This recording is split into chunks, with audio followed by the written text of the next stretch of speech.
Сәлем достар, арнамызға қош келдіңіздер. Ешкі өсімтал түлік, оның сүті өте құнарлы. Шала туылған немесе сүтке жарымайтын балаға берсе тез оңалады. Иммунитет көтеру үшін қарт адамдар да ішеді. Ешкінің сүтінен құрт, сүзбе жасауға болады. Оның түбіті де бағалы. Ешкі мүйіз қуыстылар тұқымдасына жататын жұп тұяқты күйіс қайратын жануар.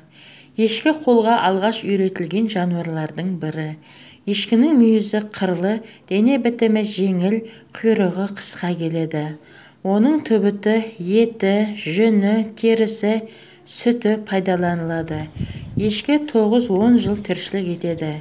Ешкі 1-2, кейде 5-ден лақтайды. Жақсылап күтсе жылына 2 рет төлдейді. Текесі 60-65 килограммға дейін тартады. Ешкісі 40-60 килограммға дейін тартады.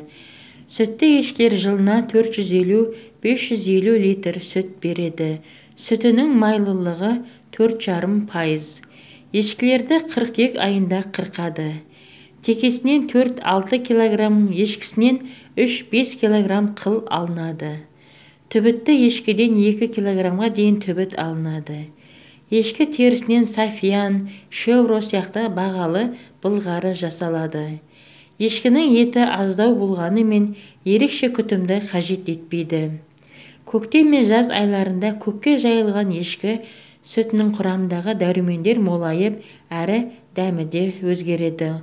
Ол 600-ге тарта шөп түрімен қоректенеді. Осының арқасында ешкі сүті мен етінде адам ағзасына өте қажетті дәрумендер көп болады.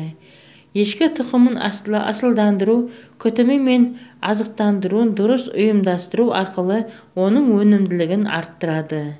Ешкі жылына 1 рет қырқылып, 5 айға дейін сауылады. Сіздермен бірге болған пайдалы ақпараттар каналы.